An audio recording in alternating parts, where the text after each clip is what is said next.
Assalamualaikum warahmatullahi wabarakatuh. Alhamdulillah ala ni'matil Islam wa kafa biha min ni'mah.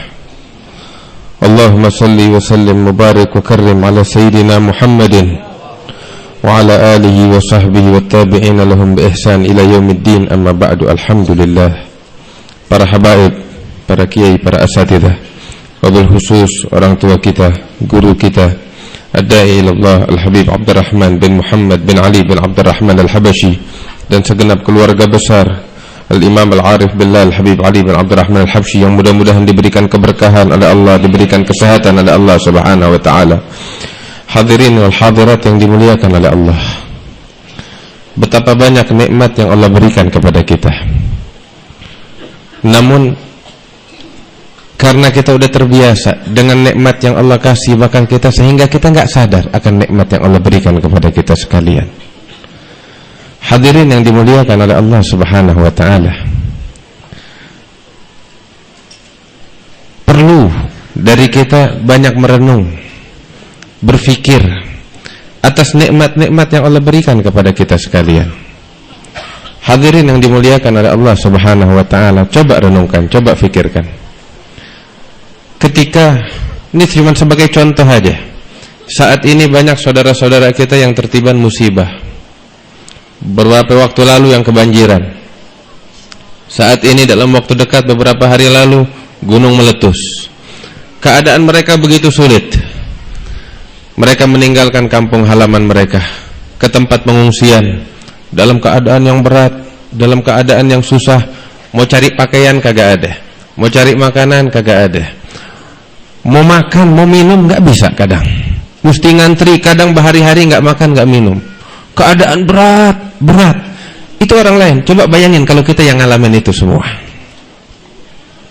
Kalau kita yang ngalamin itu semua, terus di saat-saat sulit semacam itu, datang satu orang sama kita, bawa kita ke rumahnya. Ini rumah dan isinya bakal ente. Kira-kira bagaimana hati kita? Nggak cuma dikasih makanan sama pakaian doang, rumah dan berikut sama isinya bakal kita. Makanan, segala harta, kekayaan, semuanya dikasih bakal kita. Kira-kira bagaimana keadaan kita sama tuh orang tuh, sama malaikat penolong kita ini? Bagaimana keadaan kita? Kita bakal peluk dia, kita bakal usap kakinya dia, kita bakal ciumin tuh kakinya dia. Seumur hidup kita nggak bakal pernah lupa jasanya tuh orang. Kenapa? Dia nyelamatin kita dari kesusahannya kita. Tiap kita duduk, yang kita sebut-sebut cuman itu orang. Dimanapun kita berada, kita duduk sama teman kita, apapun yang kita lakukan, yang ada di benak kita, yang ada di buah bibir kita, itu orang yang nyelamatin kita dari kesusahan kita, kasih kita kenikmatan, kasih kita segalanya, apa yang kita butuhkan. Gak pernah bakal kita lupakan.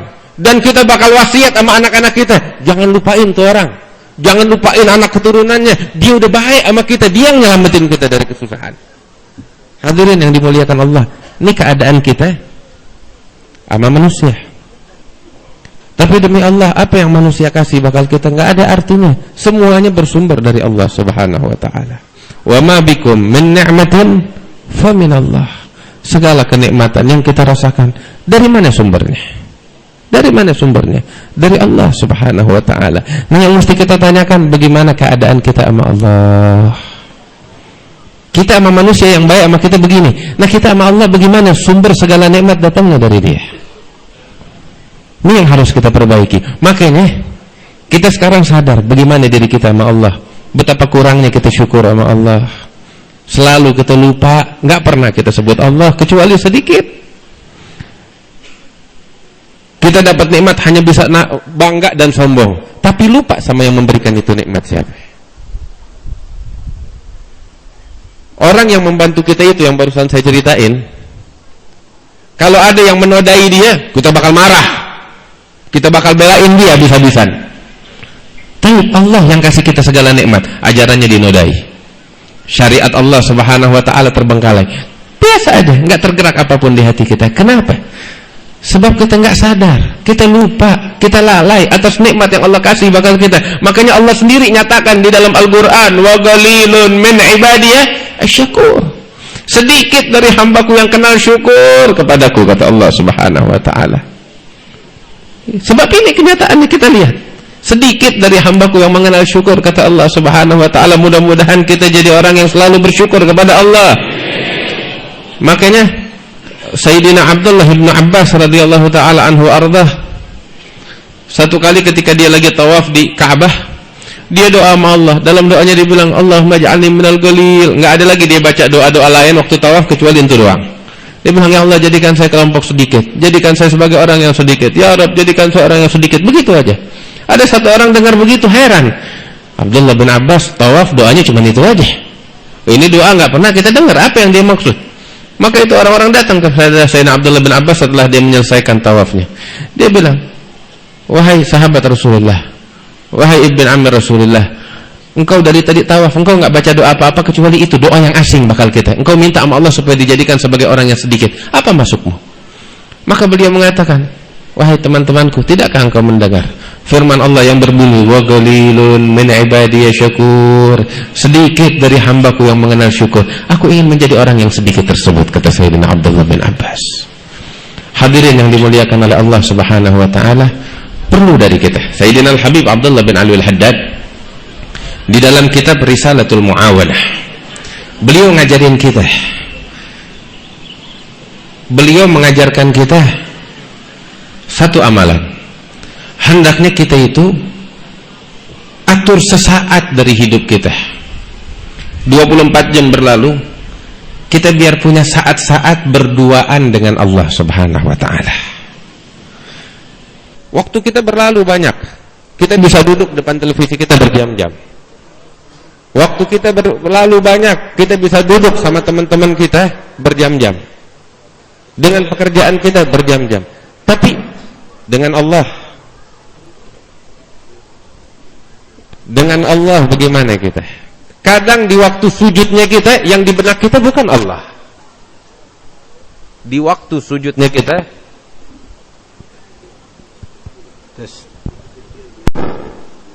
Allah.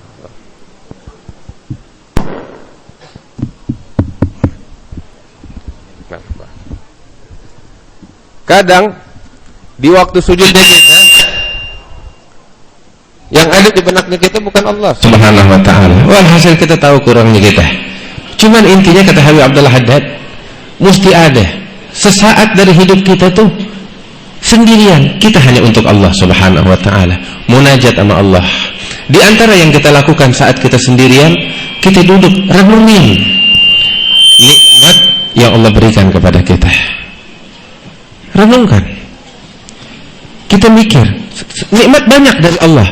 Cuman karena udah terlalu biasa kita, sehingga kita nggak sadar, kita lalai, kita lupa. Tapi kita duduk, kita sadarkan. Tiap kita duduk, Sayyidina Al-Imam Syekh Muhammad Sa'id Ramadan Al-Buti bilang, kalau kita pengen jadi orang yang mengenal syukur sama Allah, hendaknya kita biasakan setiap nikmat yang ada di hadapan kita, sambungkan dengan pemberinya, yaitu Allah Subhanahu wa ta'ala. Bagaimana? Ketika kita lagi makan, ente lihat nih makanan nasi, kita cuma bisa ngelahap doang. Tapi renungkan sebelum kita makan, ini nasi datangnya dari mana? Oh, beli di pasar. Pasar dari mana? Pasar dari petani. Petani bagaimana? Berbulan-bulan mereka nanam. Nanamnya bagaimana? Susah payah. Tapi itu semua itu dari petaninya digerakin sama Allah hatinya. Dari sejak mereka menebar itu semua sampai tumbuh, ini semuanya aturannya Allah Subhanahu wa ta'ala, aturan mainnya Allah. Sampai datang ke mejanya kita dengan mudah. Datangnya dari mana?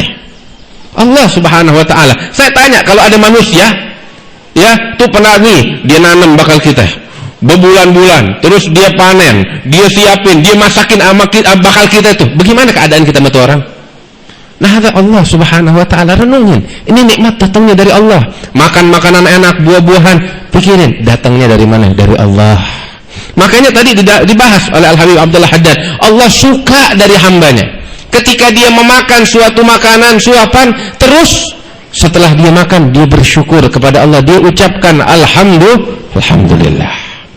Gak cuma itu, kita kalau mengucapkan dari dalam lubuk hati kita yang paling dalam, rasa syukur kita kepada Allah Subhanahu wa ta'ala, kita makan, kita mengucapkan Alhamdulillah. Di dalam hadis disebutkan oleh Nabi Muhammad SAW, dikasih oleh Allah bakal orang yang semacam ini pahala orang yang puasa. Masya Allah. Dia nggak puasa, dia makan dengan lahap. Tapi ketika dia syukurin nikmat makanan yang dia makan dari Allah Subhanahu wa taala, ditulis oleh Allah keridhaan dari Allah bakal dia, dan ditulis pahala puasa. Masya Allah. Makanya Sayyidina Daud alaihissalam bingung, ngadu sama Allah. Dia bilang, ya Rabb, saya kalau merenungi nikmatmu, saya tertuntut untuk bersyukur.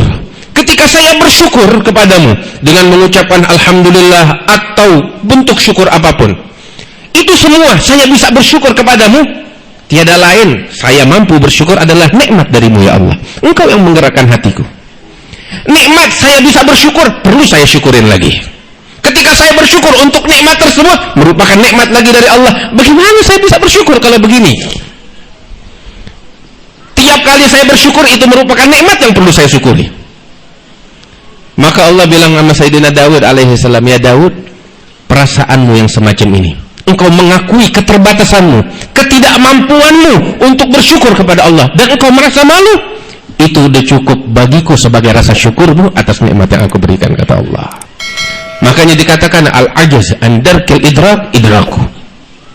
Ketika seseorang merasa yakin pasti dirinya nggak mampu, dirinya fagir, dirinya hamba di hadapan Allah, itulah puncak keimanan kepada Allah Subhanahu wa taala. Imam Al-Haddad beliau mengatakan di dalam ucapannya, beliau mengatakan qad tahaqqaqtu bi ajzi wa khudu'i wa inkisari. Saya telah mencapai puncak keyakinan bahwasanya diriku adalah hamba kepada Allah. Aku telah meyakini ketidakmampuanku di hadapan Allah, penghambaanku kepada Allah Subhanahu wa taala, dan itulah puncak keimanan. Ya Rabb, mudah-mudahan kita dijadikan oleh Allah sebagai manusia-manusia yang sedikit yang mengenal syukur kepada Allah Subhanahu wa taala. Ya Rabbal alamin, apa yang kita dengar dari guru-guru kita cukup bakal kita jalankan dengan sebaik-baiknya sebagai bukti rasa syukur kita kepada Allah Subhanahu wa taala. Ya Rabbal alamin, sallallahu ala sayyidina Muhammad wa alihi wasallam. Walhamdulillahirabbil alamin. Assalamualaikum warahmatullahi wabarakatuh.